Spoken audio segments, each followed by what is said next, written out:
चतुर पत्नी। बदलापुर नाम के छोटे से गांव में हरि नाम का एक ब्राह्मण रहता था। पर हरि बहुत ही आलसी व्यक्ति था। वह मेहनत करने से कतराता और हरि कभी पूजा करने के लिए मंदिर पर जाता तो कभी नहीं जाता। और उसके इस आलसीपन के कारण उसकी पत्नी रेशमा बड़ी परेशान रहती थी। फिर इसी तरह कुछ दिन बीत गए और फिर एक दिन दोपहर के 2 बज चुके थे, पर हरि अभी तक सोकर नहीं उठा। तभी फिर कुछ समय के बाद हरि की पत्नी रेशमा हरि के पास आई और फिर कहने लगी, अरे अब उठ भी जाइए, दोपहर के 2 बज चुके हैं। क्या पूरा दिन सोने में ही बिता दोगे? और क्या आपको पता नहीं है कि आज आपको गांव के मंदिर के हवन की पूजा कराने के लिए जाना है? बेचारे गांव के लोग आपका वहां पर इंतजार कर रहे होंगे, इसलिए जल्दी उठिए। तभी फिर रेशमा की पूरी बात सुनने के बाद हरि कहने लगा, अरे भाग्यवान, अभी तो मेरी नींद ही पूरी नहीं हुई और तुमने मुझे इतनी जल्दी उठा दिया। कितनी अच्छी नींद आ रही थी। चलो वाह, अब तो नींद खुली गई है तो मैं उठ ही जाता हूँ। तुम एक काम करो, मेरे लिए अच्छा सा भोजन बनाकर तैयार रखो, तब तक मैं नहाकर आता हूँ। तभी फिर हरि की पूरी बात सुनने के बाद उसकी पत्नी रेशमा कहने लगी, ठीक है जी, आप नहाकर आइए, तब तक मैं आपके लिए भोजन बनाकर तैयार रखती हूँ। फिर रेशमा ने कुछ ही समय के बाद पूरा भोजन बनाकर तैयार कर लिया। तभी फिर हरि उसकी पत्नी रेशमा से कहने लगा, अरे रेशमा, जल्दी से भोजन लेकर आओ, बड़ी जोरों की भूख लग रही है। तभी फिर हरि की पत्नी रेशमा भोजन लेकर आई और हरि भोजन करने लगा।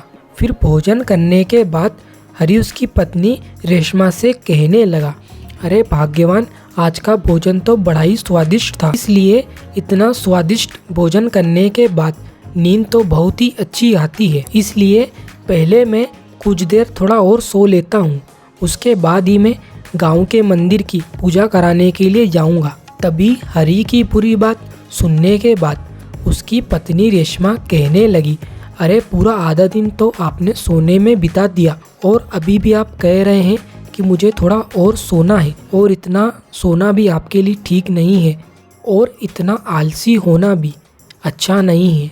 यह आलस आपको महंगा पड़ जाएगा एक दिन। तभी फिर हरि ने उसकी पत्नी रेशमा की कोई भी एक बात नहीं सुनी और वे भोजन करने के बाद वापस सो गया। तभी फिर कुछ समय के बाद हरि के घर के बाहर एक साधु आए और वे साधु बाहर से आवाज लगाने लगे, अरे पुत्र, साधु को कुछ भिक्षा दे दो, ईश्वर तुम्हारी हर मनोकामना को पूरा करेगा।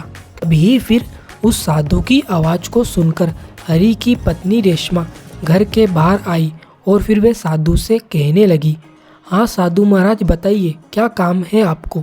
तभी रेशमा की पूरी बात सुनने के बाद वह साधु कहने लगा, अरे बेटी, मुझे बहुत जोरों की भूख लगी है, क्या मुझे थोड़ा सा भोजन मिल सकता है? तभी फिर साधु की पूरी बात सुनने के बाद रेशमा कहने लगी, जी हाँ साधु महाराज, आप अंदर आइए, मैं अभी आपके लिए भोजन लेकर आती हूँ।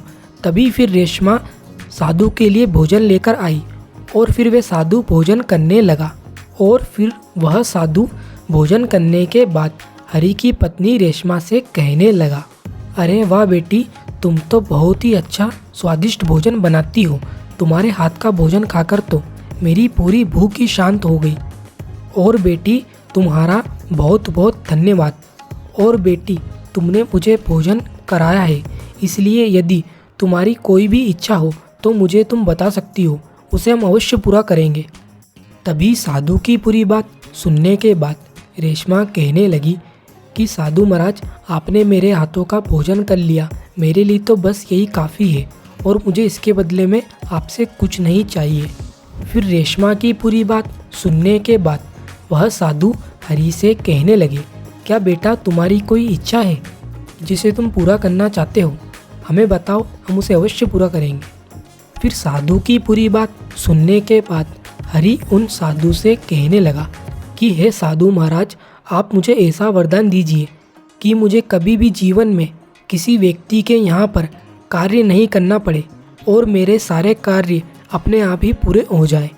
तभी फिर हरि की पूरी बात सुनने के बाद वह साधु कहने लगे कि पुत्र, तुम्हारी इस इच्छा को पूरा करना तो असंभव है, क्योंकि मनुष्य को अपना जीवन यापन करने के लिए कार्य तो करना पड़ता है, क्योंकि कार्य के बिना जीवन यापन करना संभव नहीं है।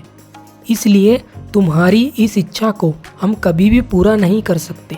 तभी साधु की पूरी बात सुनने के बाद हरि कहने लगा कि साधु महाराज, आप ही ने तो कहा है कि आप मेरी इच्छा को अवश्य पूरा करेंगे, तो बस समझो मेरी यही इच्छा है जिसे आपको पूरा करना ही होगा।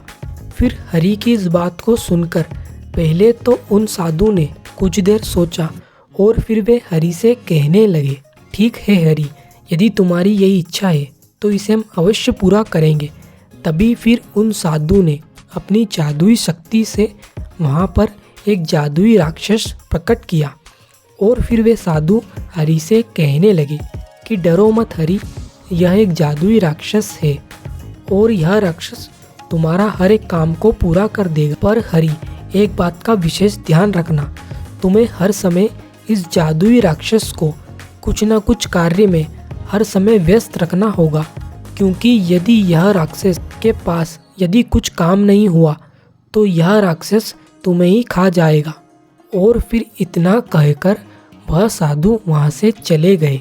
फिर अगले ही दिन से हरि अपने सारे काम उस जादुई राक्षस से करवाने लगा और उसी दिन फिर कुछ समय के बाद वह जादुई राक्षस हरि से कहने लगा, अरे ओ मनुष्य, मुझे जल्दी से और कोई दूसरा काम दो, नहीं तो मैं तुम्हें खा जाऊंगा।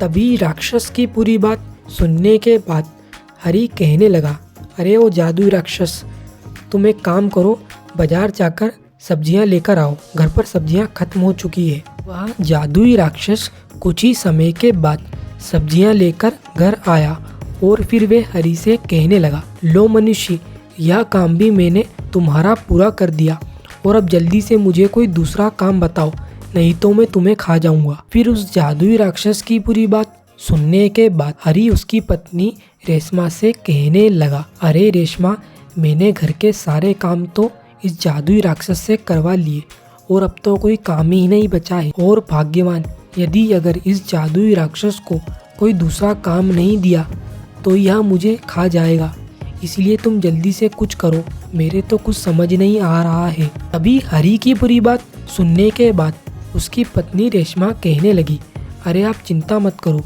मैं अभी इस जादुई राक्षस को ऐसा काम देती हूँ जिसे ये कभी भी पूरा नहीं कर पाएगा, बस आप देखते जाइए। फिर रेशमा ने उस जादुई राक्षस को अपने पास बुलाया और फिर वे उससे कहने लगी, अरे ओ जादुई राक्षस, मेरा एक काम करो, हमारे घर के बाहर हमारा कुत्ता शेरू बंधा हुआ है, जाओ जाकर उसकी दुम को सीधा करो और जब तक उसकी दुम सीधी ना हो जाए तब तक वापस हमारे पास मत आना। तभी फिर रेशमा की पूरी बात सुनने के बाद वह जादुई राक्षस कहने लगा कि मैं अभी जाता हूँ और उस शेरू की दुम को सीधा करके अभी आया। फिर इतना कहकर वह जादुई राक्षस शेरू की दुम को सीधा करने के लिए वहाँ से चला गया। फिर इसी तरह कई महीने बीत गए और वह जादुई राक्षस कभी भी लौटकर वापस नहीं आया, क्योंकि वह जादुई राक्षस कभी भी उस कुत्ते की दुम को सीधा नहीं कर पाया। और फिर यह सब देखकर हरि और उसकी पत्नी रेशमा बहुत ही खुश थे। फिर उस दिन के बाद से हरि अपने सारे काम समय से पहले ही करने लगा और उसका आलसपन भी दूर हो गया और वह एक मेहनती व्यक्ति बन गया। और यह सब देखकर उसकी पत्नी रेशमा बहुत ही खुश थी।